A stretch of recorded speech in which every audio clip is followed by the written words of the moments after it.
రైట్గా కూటమి అధికారంలోకి వచ్చిన తర్వాత రాష్ట్రంలో క్రైమ్ పెరిగిపోయిందన్నారు ఎమ్మెల్సీ బొత్స సత్యనారాయణ. రాష్ట్ర ప్రజలకు ప్రభుత్వమన్నా పోలీసులన్నా భయం లేదన్నారు. వైజాగ్లో ఐటీ సంస్థలకు ప్రోత్సహించింది తామేనని చెప్పారు. ఏడాది గడుస్తున్నా ఇచ్చిన హామీలకు దిక్కు లేదన్నారు. సూపర్ 6 పథకాలు పూర్తి కాకుండానే P4ను తెరపైకి తెచ్చారని అన్నారు బొత్స. గంటకో మాట రోజుకో స్టేట్మెంట్తో కూటమి నేతలు ఉపన్యాసాలు ఇస్తున్నారని విమర్శించారు. ఏడాది కాలంలోనే 1,50,000 కోట్లు అప్పు చేశారని ఆరోపించారు బొత్స సత్యనారాయణ. వైజాగ్లోను ఐటీ ప్రోత్సహించిందే మేము స్వర్గీయ రాజశేఖర్ గారు ఉన్నప్పుడు కాదా? ఏం మాట్లాడతారు?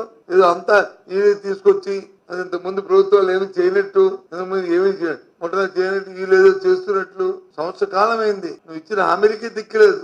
సూపర్ 6 P4 అని పెట్టి ఉద్యోగస్తులు వచ్చి టీచర్లు వచ్చి అడాప్ట్ చేసుకోమంటారు. మీరు చేతకాంతనానికి వచ్చి ఆ బురద తీసుకొచ్చి మరి ప్రతిపక్షాల మీద మరి మా మీద గంటకి తల్లి చేతకానికి వచ్చి మధ్యలో బాగా వాయించినట్టు మా మీద మాట్లాడి ఏంటిది 1,50,000 కోట్ల రూపాయలు అప్పు చేశారు. 1,50,000 కోట్లు అంటే మాటలా ఒక సంవత్సర కాలంలో? అసలు వైజాగ్ లోను ఐటీ ప్రోత్సహించిందే మేము స్వర్గీయ రాజశేఖర్ గారు ఉన్నప్పుడు కాదా?